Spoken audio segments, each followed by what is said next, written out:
I'm going to say something a lot of parents think, but don't always say out loud. These holidays are starting to feel like pressure, not joy.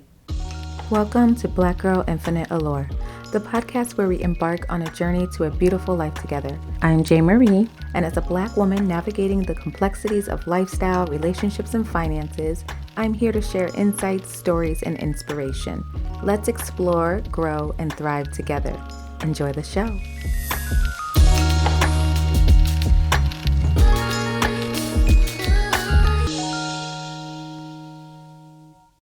Hello and welcome back to the Black Girl Infinite Allure podcast. I am your host, JaeMarie. I am so happy that you are joining me, and I thank and appreciate each and every one of you for tuning in.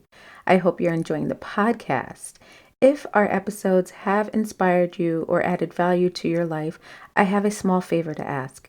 Please subscribe, follow, like, share, rate, and review the podcast.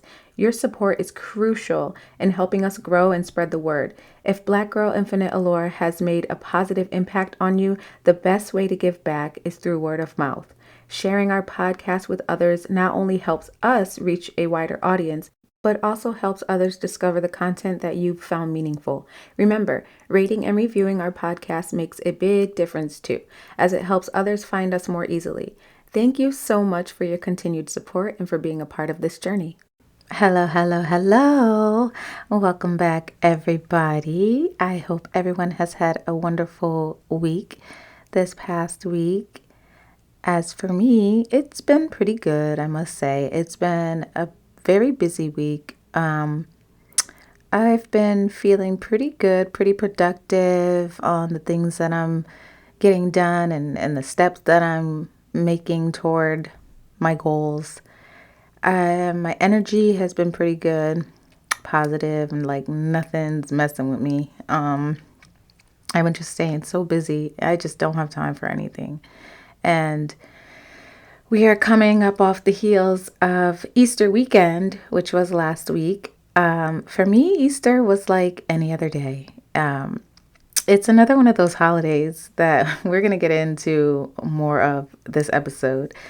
But, I took a med certification exam and I got a 94, and I'm not mad at it because I didn't study.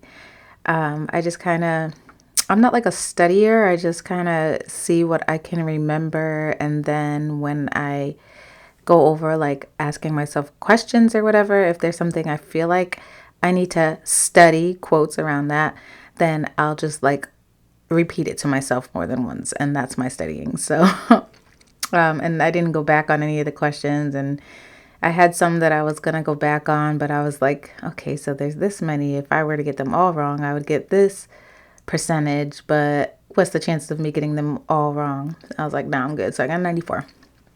Not mad.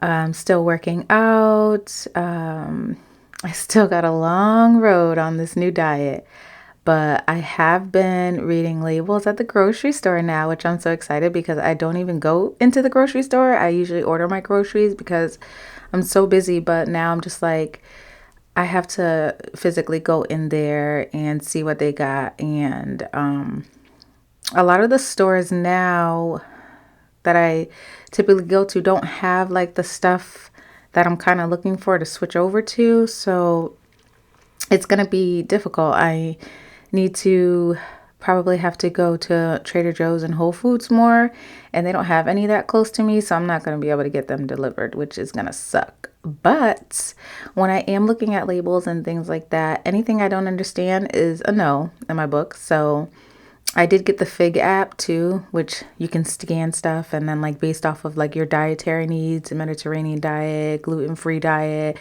anti-inflammatory, which is what I'm trying to go to. Not so much gluten-free, but anti-inflammatory is what I'm headed for starters. So I'm going to finish the food that I have because I'm not wasting it. And like going forward when I'm buying stuff, I'm going to pay attention to that stuff. So yeah, that's the goal that I'm headed toward on that. I'm not overdoing it like all at once, thinking I'm going to make this big change right away. No. But the fact that I'm even looking at labels and recognizing stuff is a big step for me. But I was trying to go to Costco yesterday with the kids, and by the time I got there, they closed. They close at 7. Like, do they always close that early? I just got a membership because I seen like they had a lot of the foods and stuff that I wanted to try, and they were closed. So I was like, okay. So we went to BJ's, and they don't really have too much healthy stuff. So I'm like, I see why all the girls are talking about Costco. So when I get to Costco, I may get rid of that BJ's membership, like not renew it, but whatever. But we definitely need a Trader Joe's and Whole Foods much closer. Like, I'm so annoyed. Like, I can't believe, like, this side of the state, like, I gotta go to another part, which is annoying. That's a complaint in itself. But yes, that's where I am, trying to get my life together. So I hope everybody is doing well.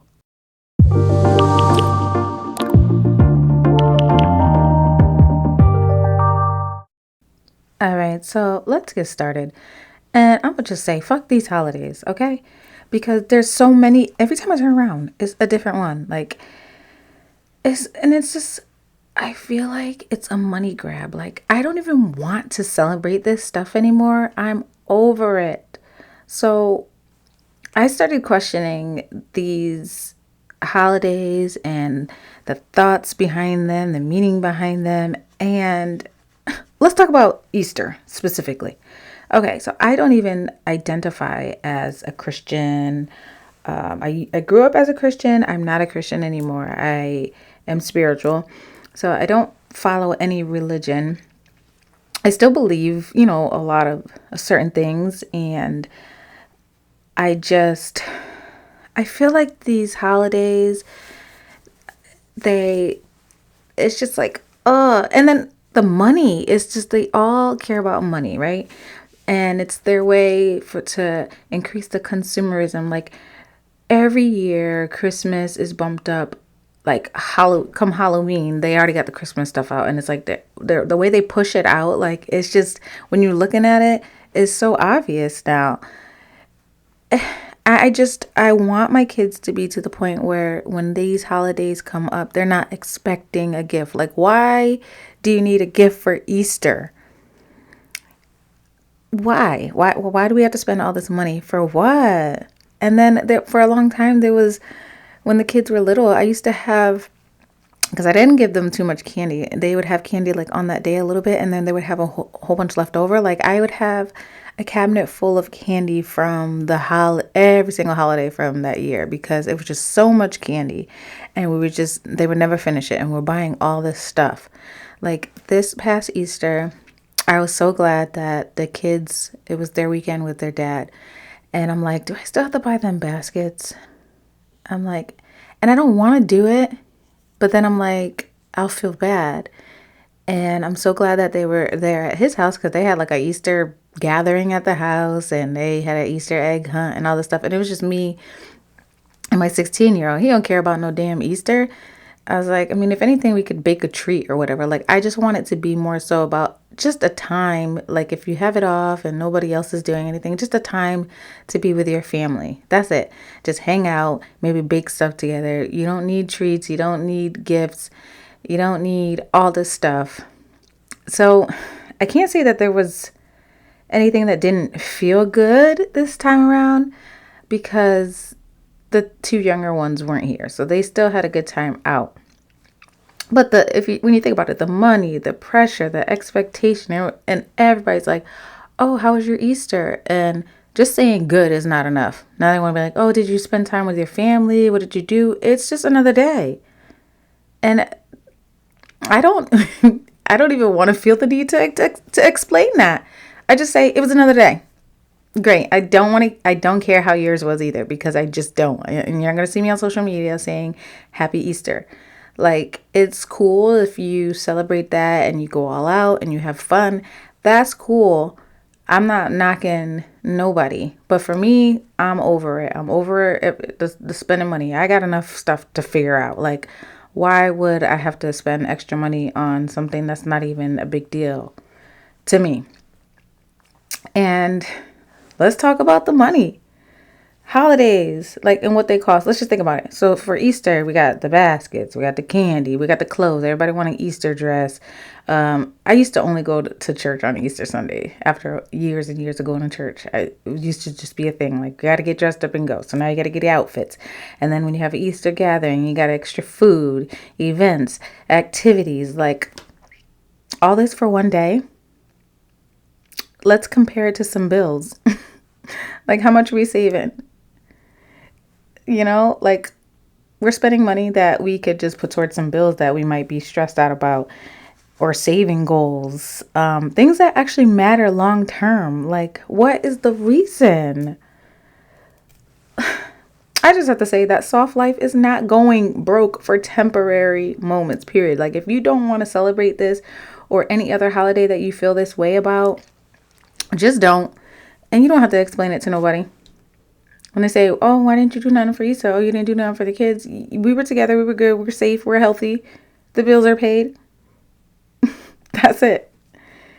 And then you got the mom guilt. So I've been trying to wean my kids off of focusing so much on the gifts and what's being spent with these holidays, and just try to talk to them about the importance of family and just spending time together, or having a relaxing day, or a self-care day, or a beauty day. um, and just being good, not having to do anything. And I asked myself, am I taking something away from my kids? And it's hard to think because, yeah, when we're home, we feel okay, they're good. But then you have the fear of them feeling left out. Like, you got the other kids talk about what they got. Social media is making it worse with the perfect baskets, outfits, aesthetics. But do kids really care, or do we teach them to care? Because it's giving we're teaching them to care. And I'm trying to teach my kids to uncare. Like, eventually, even for Christmas, I was like, eventually, we're just gonna we're not gonna focus on gifts. We're going to maybe go travel to like Vermont or somewhere, get a cabin, go skiing, or put up a Christmas tree, and then maybe even go volunteer at a soup kitchen or something. Like, let's not focus on the gifts part, because it's just a waste of money. And when you have to sit there and think, what can I buy my kids? They literally get stuff all year round. What can I get them? More shit that they don't need. Useless. But there is a system behind it. How are holidays how are they marketed, which is super heavy toward parents, right? They got the emotional marketing. Good moms do this. Make it magical. Consumerism is disguised as love. And that ties back to generational patterns and conditioning. We got to get out of that shit. And every year I dial it back more and more with the holidays that just don't really mean shit to me. Or, just it's all a money grab. I'm just telling my kids, it's not about the money. It's not about the gifts. Y'all got everything you need. And it's time to start breaking these traditions without breaking our kids. So I'm not trying to take joy away. I'm trying to redefine it. I'm trying to replace, not remove, because if you really think about it, kids, they care about time, attention, fun, feeling special. And all of that doesn't have to break the bank at all. You can find ways to be creative and start some new tradition ideas. Give them value. Like I was saying before, a family day instead of gifts. Make it a movie night, game night. So like on this holiday, whatever, while everybody else is out there spending money trying to impress everybody that they don't even like, or that don't even like them, how about we cook together? We can do some outdoor activities at the park or the picnic. Small, meaningful gifts instead of excess, like not too much. Or you can let the kids help create the tradition. Ask them what they think. And I feel like it's all about just reclaiming your power as a parent. You don't have to keep doing something just because you always have. You're allowed to evolve, and your household equals your rules. You're not a bad mom for choosing differently. My personal decision is to focus more on these things. That's where I'm standing right now. Like, I want to focus more on family things that we can do together and not just seeing how much money we can spend. I am slowly easing out of holidays. I've been telling them more and more each year, and I'm not going to feel bad about it because I want them to grow up and be able to make these memories or these times where everybody's celebrating the holiday, but make them more about their families and creating memories. So I am going to start changing how we celebrate, especially the random holidays that are just thrown in. That's how I feel. Thanksgiving and Christmas, we kind of already discussed. Thanksgiving is a good one to just focus on being thankful for family and just food, not going crazy. I'm still kind of figuring it out. It's going to take some time. They're still little. We got time, but that's what I want to focus on. And I think that anybody that wants to kind of go back on these holidays and not give into the consumerism and worrying about what everybody else thinks and feels, and worry about your own pockets and your money and how you feel about it. Don't just be doing it just because you feel like it's what you got to do. You don't have to participate in things that don't feel good anymore, because I won't. Joy should feel like joy, not pressure. And you want to encourage reflection, not judgment.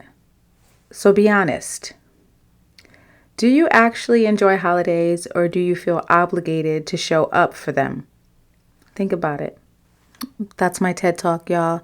Go do something great with that information, okay?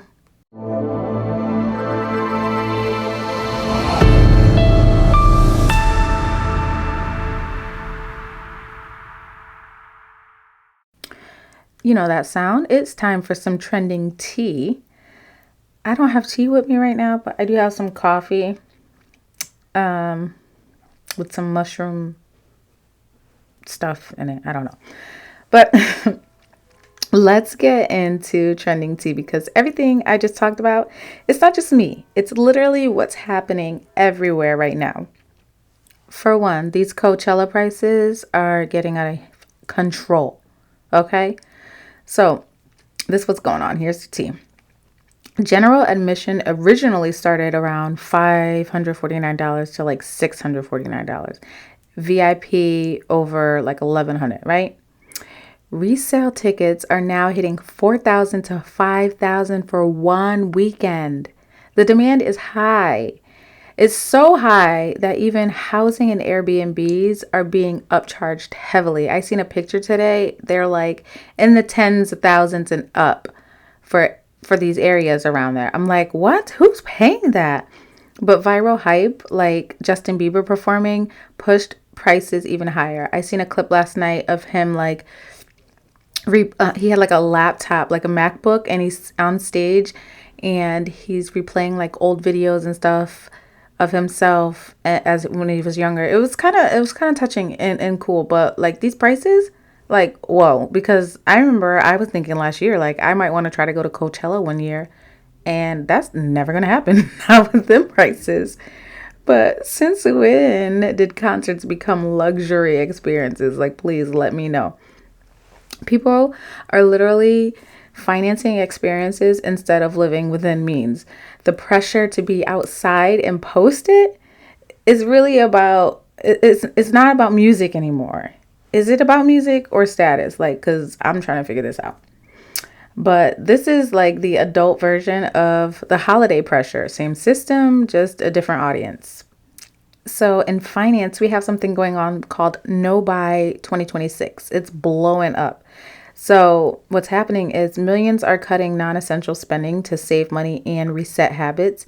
People are reacting to overspending in 2025, inflation and costs of living, debt and financial anxiety.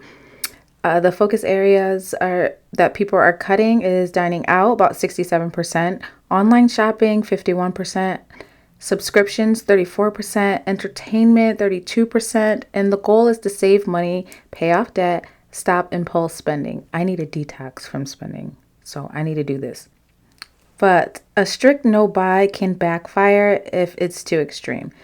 People burn out and overspend later. It's almost like when you start a new diet.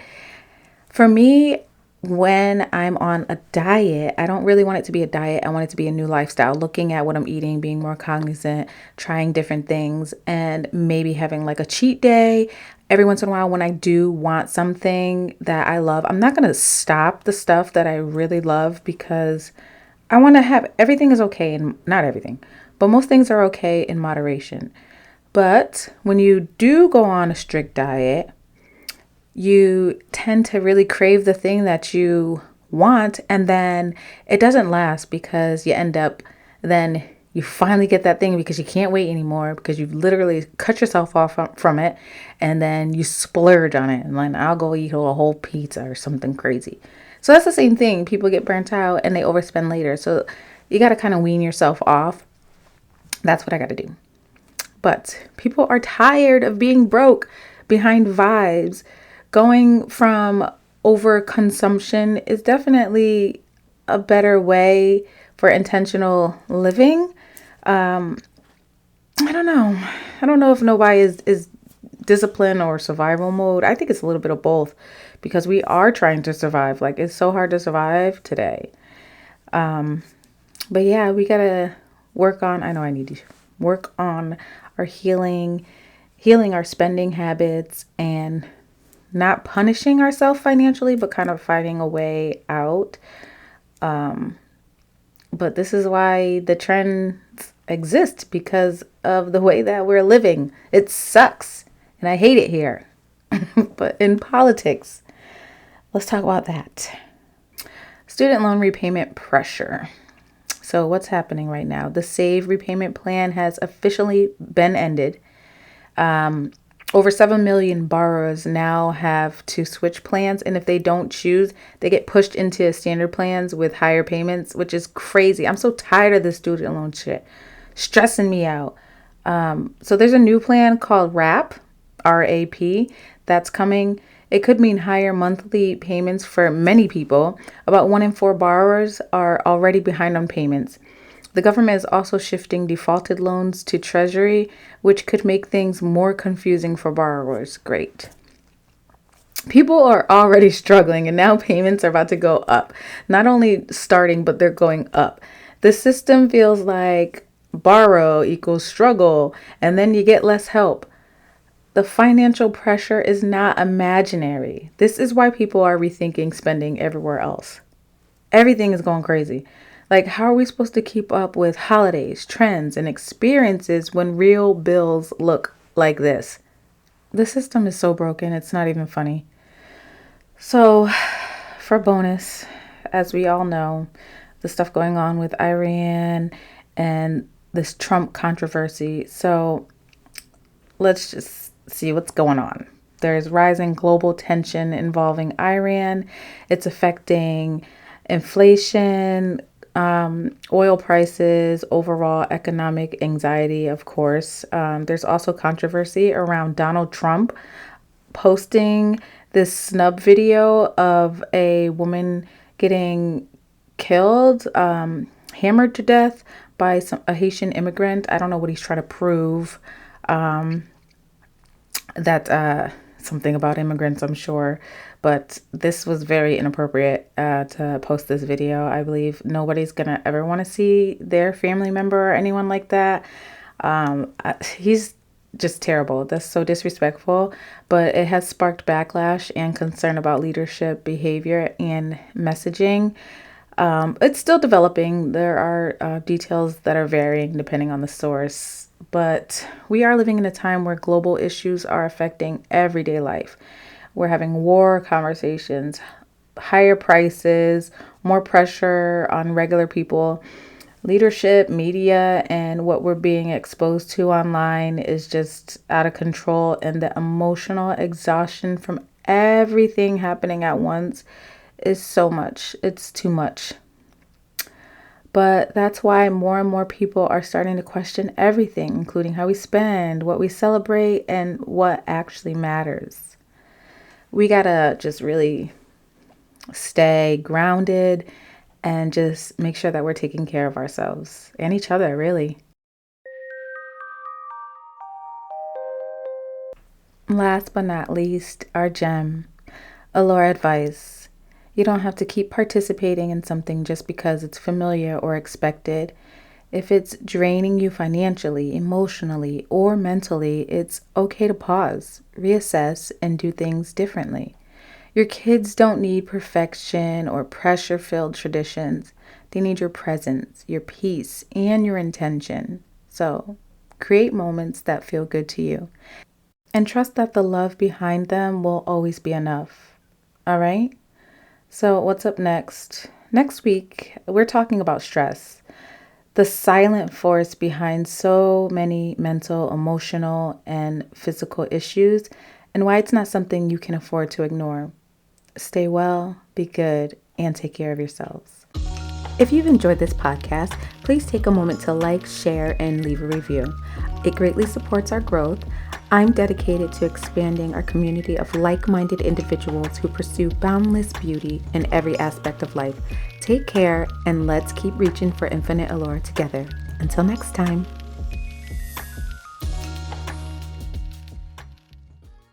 If you would like to connect with me and join the Infinite Allure community, follow me on social media for updates, behind the scenes content, and more ways to explore boundless beauty in every facet of life.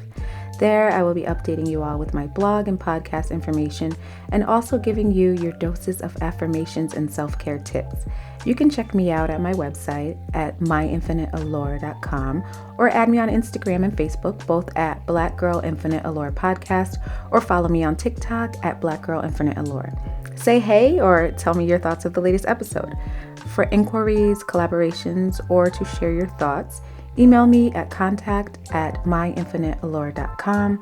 Thank you for listening and continuing to strive for all things Infinite Allure. And remember, I will also have this information in the description box.